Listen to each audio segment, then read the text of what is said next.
Hey guys, today we'll be reading a Diary of a Wimpy Kid fanfiction. So, we're basically going to read it, and then after reading it, we're going to review it. So it's made by Reddit user John Never. I don't know how to read it, and it's based off a horror ARG. Alright, let's go. July, Tuesday. I'm scared. Something really weird is going on, and I've been sleeping in for hours. But it's still not bright outside. I checked the clock and it's 1:25 in the afternoon. Wow. Not to mention it's really cold outside, so I got up and out of bed to ask mom and dad what the heck is going on. When I got outside, everyone has in the living wait, sorry. When I got outside, everyone was in the living room and started staring at the television. Dad had his head down, Mom was holding Manny while crying, and Roderick just walked back into his room. I took a peek at the screen and I couldn't believe my eyes. There was chaos. The headline read, "The sun mysteriously vanished."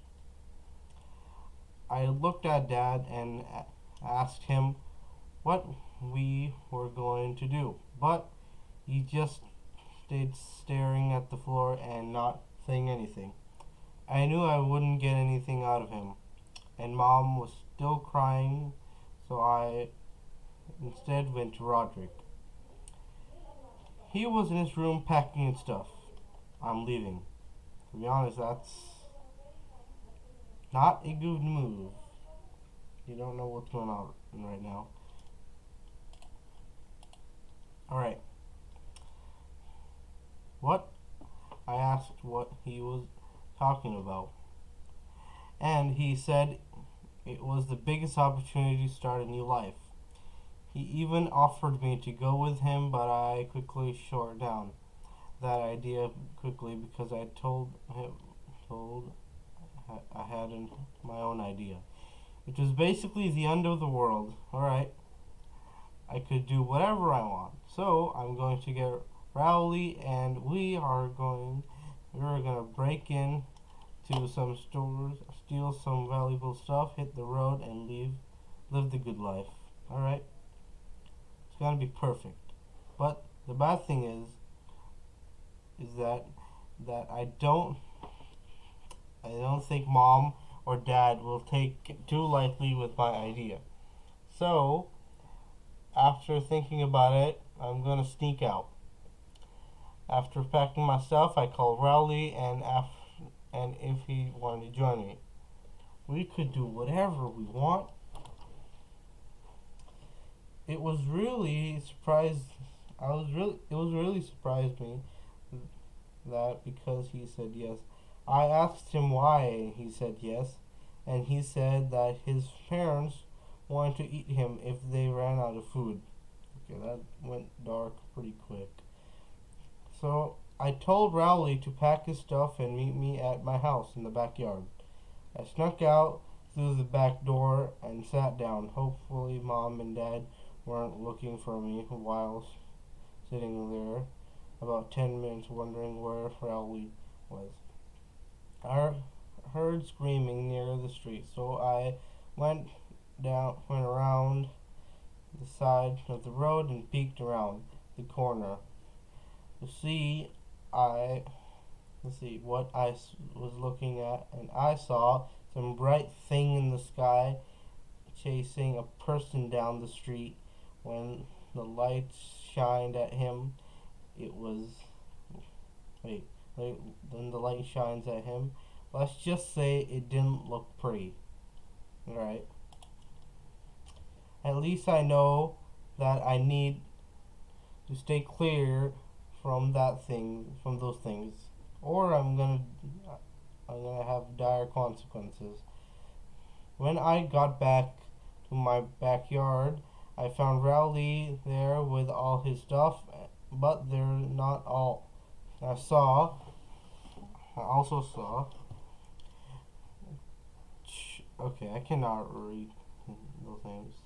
So, Charlie, Gregory, and two other kids I didn't know the names of. I asked Rowley what the big idea was, and he said that we might need some help in our mission. I decided that I would let him go through because they might actually be some good bodyguards, right, Stephen and Curly. Rowley told me who these kids were. One of them was Stephen, and the other one's Curly. All right. It was gonna be. I was gonna have to keep an eye out on them too. Because I don't know anything about them or why they were even wanted to join us. I couldn't interrogate them because I could hear my mom calling for me inside the house. So I just told them to follow me into the woods for now because I remembered me and Rowley had our treehouse in the back this way. After a while, I finally got to the treehouse. It told me a while to find it. It took me a while to find it. One, it was so dark. And two, because me and Rowley haven't been there for a long time. In a long time. Alright, that's nice, I guess. It was how me and Rowley left it. It kinda gave me a bunch of nostalgia, even though it was kinda dark. I told everyone to duck back and stay quiet just in case someone found us. I discussed the plan. Gather crew, raid the gas station, raid the school building, get out of town. Worley asked me why I only had 4 steps and ended on a get out of town. So I explained to him that this was part 1 of our plan, and we'll build more on the plan when we get there. Rowley asked me that what we were gonna do after we get out of town, and I told him we'd probably make a giant base, and when people see how prepared we are, they'll make me their ruler. Stephen or Curly both thought that was an amazing idea, but they started arguing over which one of them should be the leader. Unfortunately, I quickly put a stop to that. I'm going to be the leader. When we heard a stick crack, everyone fell silent. All I could hear was all of us breathing. I broke the silence and I asked Rowley if that was him. He said no, so I shuffled around in my bag to see if I had a flashlight. My stomach dropped when I realized I left my flashlight on the top of my dresser back at home. Alright? So then I started going through my bag again, but this time I was trying to find something I could defend myself with. Unfortunately, the only thing close to defending it was these. So I looked at the others to ask them if they had a gun or a knife or even a butter knife. Whisper, whisper, whisper. Sadly, they said no, which is really stupid. You didn't bring a flashlight, okay? It's the end of the world, you're running away, and you don't even think about packing things. At least I came prepared. Wait, I guess not, huh? Anyway, I remembered how to get around. I'm gonna use Stephen and Corley as bodyguards, so I just said that one of them had to go outside to investigate. Then they started arguing again, but this time they were even louder. Then I, then I started thinking to bring them with me. Rally was a brat. Rally was a bad idea. Right before I was gonna stop them again, the scariest thing happened. Right? That that's where chapter 2 begins. The runaway. After I nearly had a heart attack, I shoved Shirley toward the window and wait. I shoved Gregory towards the window of me and Rowley's treehouse, and then I jumped out and I made a run for it. Without trying to run around, I dashed into the front lawn to my house and I jumped into the driver's seat of our van. Before I knew, everyone got in the car. Then I just jammed the keys and floored it. Chirag said that the monster was following us, so I tried to drive the car all zigzaggy. In the front of nowhere, there was a kid in the road. After I hit him, he was flying. What? Oh my god. Okay. Rowley freaked out and he tried to grab the wheel.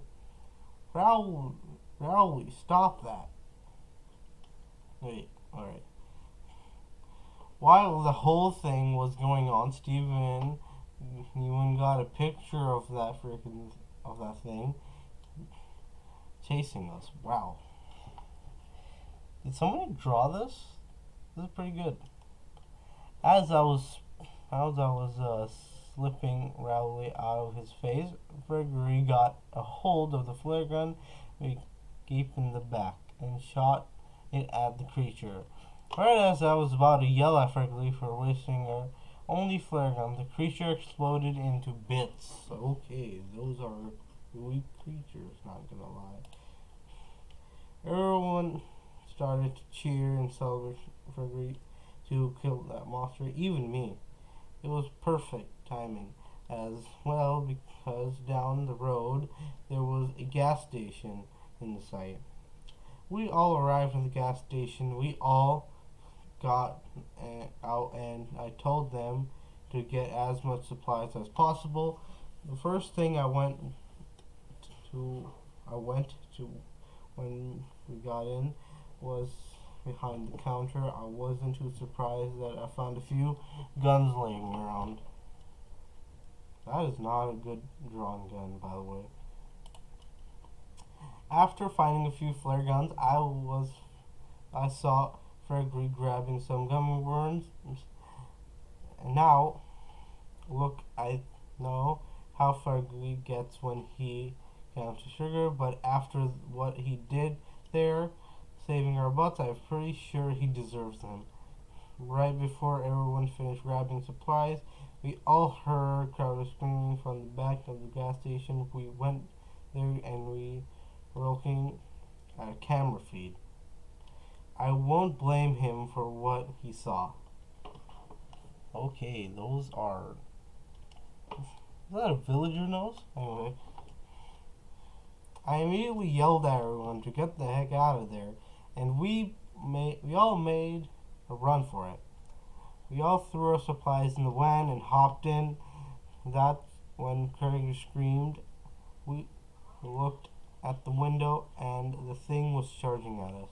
Right before I told Gregory what to do, he was already one step ahead. He tossed some of his gummy bears in his mouth and he held his flare gun. Fire.